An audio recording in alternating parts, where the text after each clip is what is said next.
All right, good morning, everybody. Hope everyone's doing well. We have a lot to cover because yesterday, particularly yesterday evening, regardless of what time zone you live in, there was quite some startling news in both the world of politics and in the world of space. So let's get into it. So before I jump into the really interesting stuff, I want to talk about a raid that went on in Florida last night. And allegedly, this raid was conducted by Florida state officials because there was a woman who was working for the Florida state reporting the COVID numbers.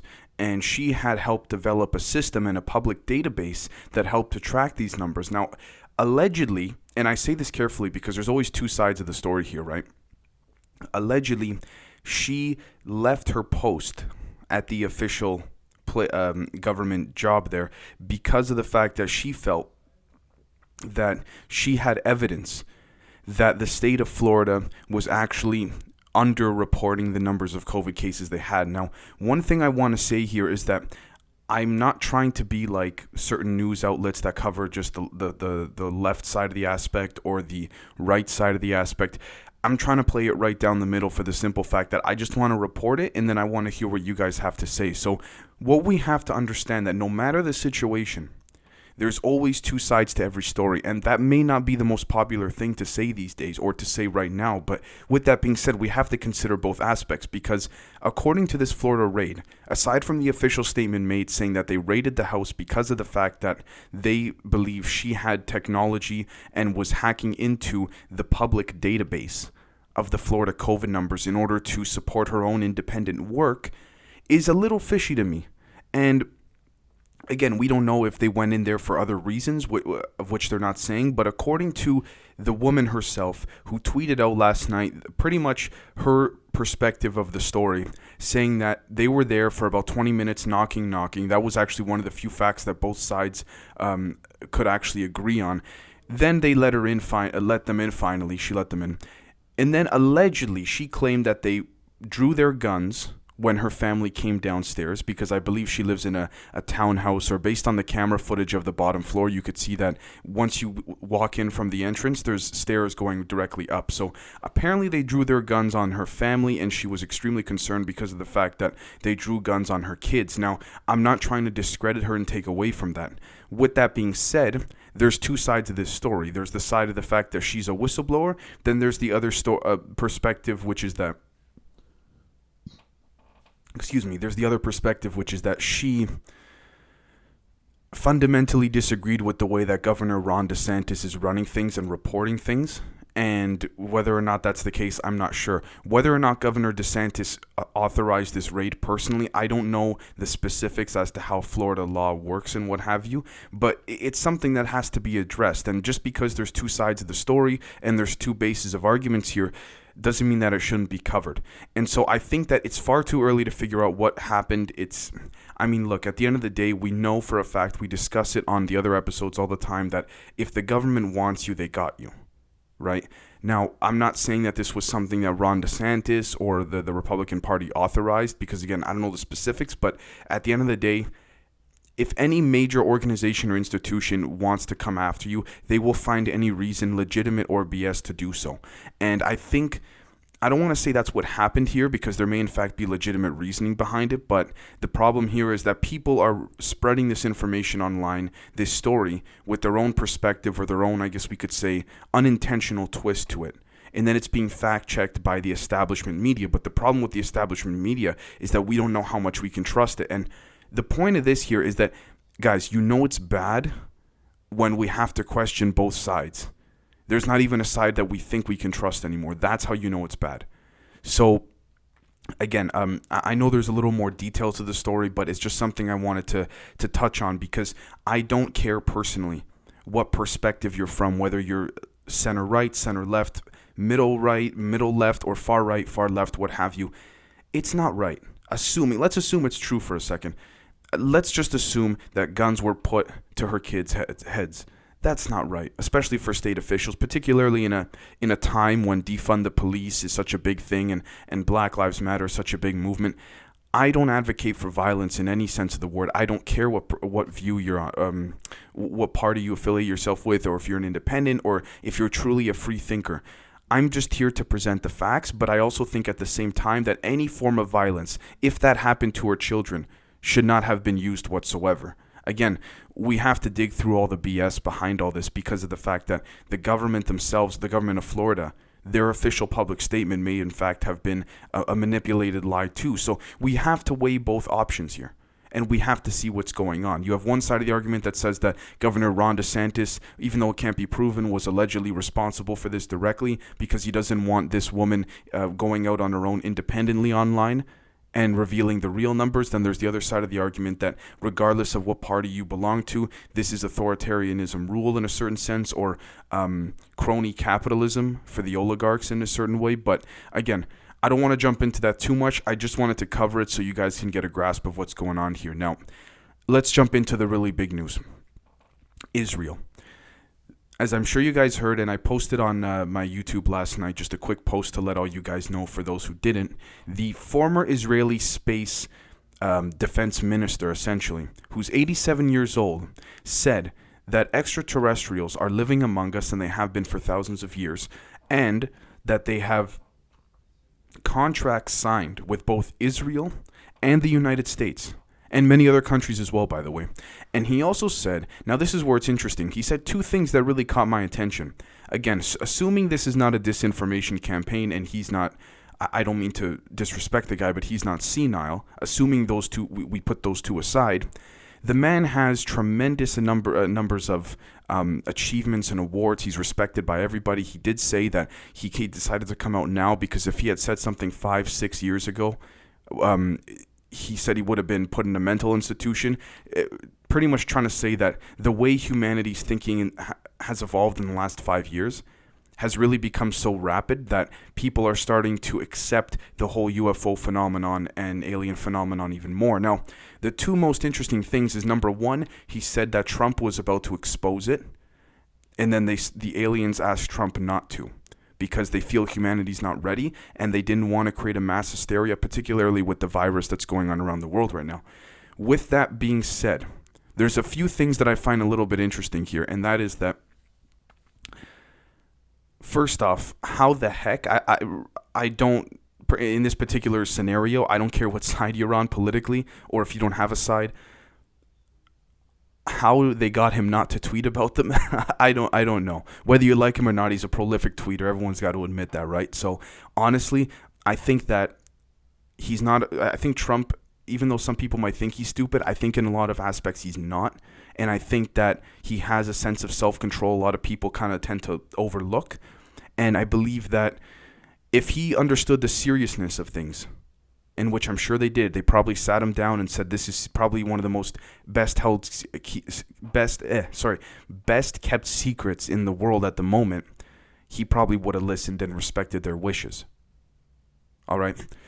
With that being said, he also mentioned that the former Israeli space defense minister said that there is a underground base on Mars in which humans and extraterrestrials are working together.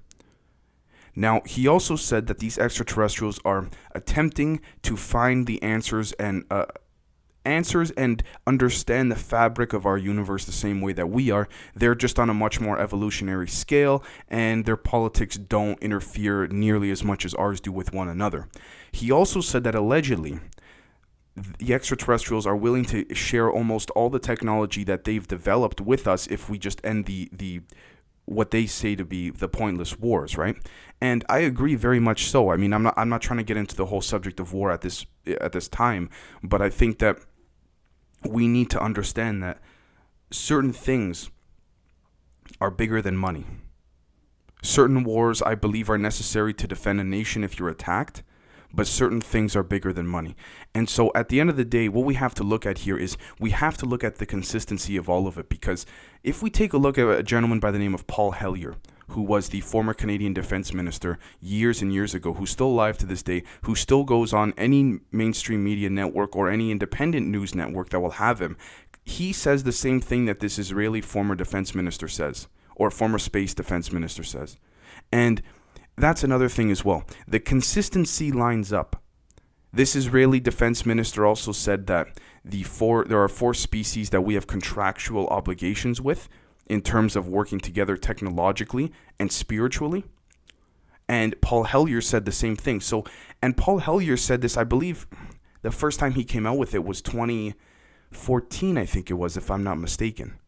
And so, again, the consistency is there. Now, you might say, okay, Dave, there's only 2 people saying this. Fine. There are a handful of other whistleblowers and politicians who have said the same thing, former presidents who've hinted at the same idea. I mean, if we look at Obama and Bill Clinton, when they go, or Hillary Clinton as well, when they go on shows like Jimmy Kimmel, they always joke about it. It's kind of like they can always say that if there's ever a reveal at the time that they're still alive, they can say, well, technically we weren't lying to you guys. Right? And so regardless if they say it sarcastically or not, they did say it. So it kind of covers them on their end. They kind of denied it, but accepted it using sarcasm. And so it's just a form of subliminal, I guess we could say psychological. I don't want to use warfare, but messaging, let's call it. Now, the next thing I want to talk about is that there's a galactic federation, he claims, that is simply trying to understand the universe. And what I find so peculiar about that is this. They don't want to be revealed because they believe there would be way too much mass hysteria. And that's fine. But at the same time, this falls in line directly with everything we've spoken about on the show. Now, yes, we may have gotten some things wrong, and we may have gotten some things so accurate that certain people couldn't believe it. But that's the whole point of trying to sift through all the crap, if you guys know what I mean, without me having to swear. So, the thing about this, too, is that we don't know exactly where these beings are. I would dare to say that's the humanoid ones that look similar to us are walking amongst us now. Allegedly, these beings also help stop nuclear war in many different cases, and they don't want humanity or the public of humanity to know about them yet, because not only do they believe we're not ready, but they believe that we are actually not just self-destructive to ourselves, but to the entire universe, because our ability to essentially utilize and harness the power of the nuclear bomb or the atomic bomb is dangerous in and of itself.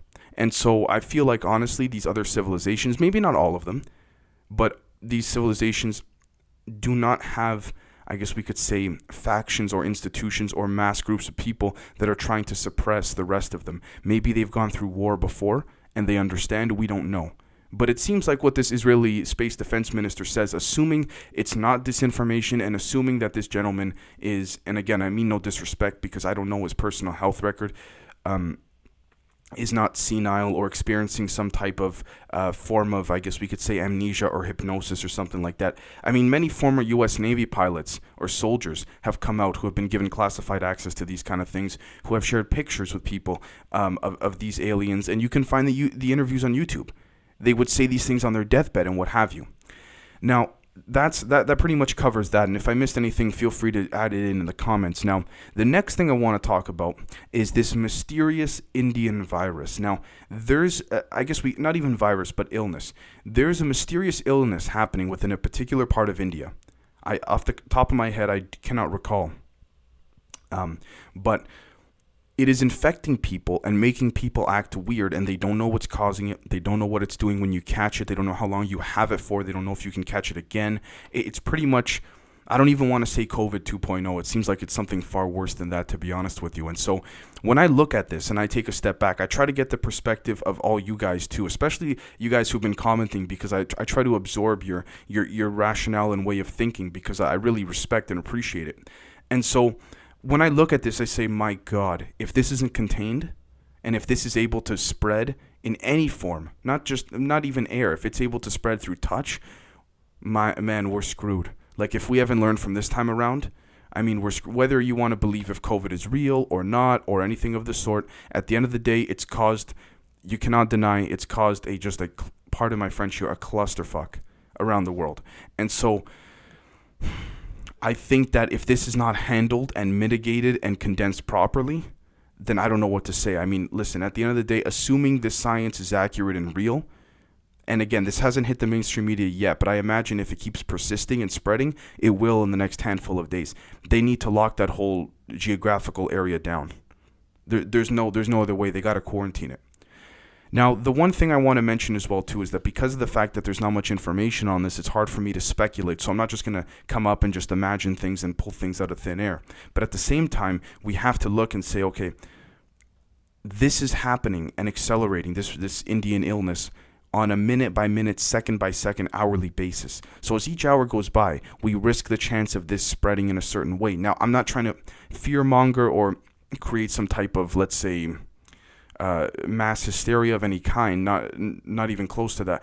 All I'm trying to do is make you guys aware of it and report the instances and explain to you guys that this is what happens when we're too focused on one thing and not focused on everything else at the same time. Now, I know COVID is the main focus, but at the same time, we need to keep our eye on the ball everywhere else. Other countries need to be watching one another. I'm sure I don't need to explain this publicly, but they need to be keeping an eye on each other in a very, very intellectual way. Whether it's through science, whether it's software, technology, they need to watch everything. Everything. Because right now, the economy's in the gutter for almost everybody, for most countries around the world. And another illness like this that could be spreadable, I hate to say it, but I don't think it would be survivable, not even economically, but just generally. It would change the whole aspect of the way in which we live. History as we knew it, a year and a half ago, would not be the same like that ever again. So I want you guys to let me know what you think. And if you're still watching at this point in time, I did want to mention as well that there is a bit of a theory I had in my mind, but I haven't been able to, I guess we could say, put it out there in a way that would be structured and reasonable. So I don't really want to mention it in the other episodes. But what I do want to say is that, could it be possible that these aliens or certain species of them helped us develop a vaccine? Because, I mean, let's be honest, I'm not trying to discredit from the scientists out there that are helping us and have developed this, but at the same time, could there have been some type of drop seeding, some type of not accidental but purposeful leakage from these aliens through the CIA, through their dummy companies, through their corporations and their NGOs, into the medical industry, to the people who need to see it in order to help develop this? And I know that one of the main things used within this vaccine was something called mRNA, which has been around from the 80s. They just didn't really know what type of effects it has, but they decided to use it this time because the world's in a clusterfuck right now. But at the same time, I think that it's possible maybe these beings may have helped advance the ability of the mRNA in order to put this into a vaccine. Again, I don't have any proof to substantiate that, which is why I don't want to bring it up in any other instance. But again, just wanted to give you guys a bit of I guess we could say an idea to ponder. So let me know what you guys think, and we'll catch you next time. Thank you.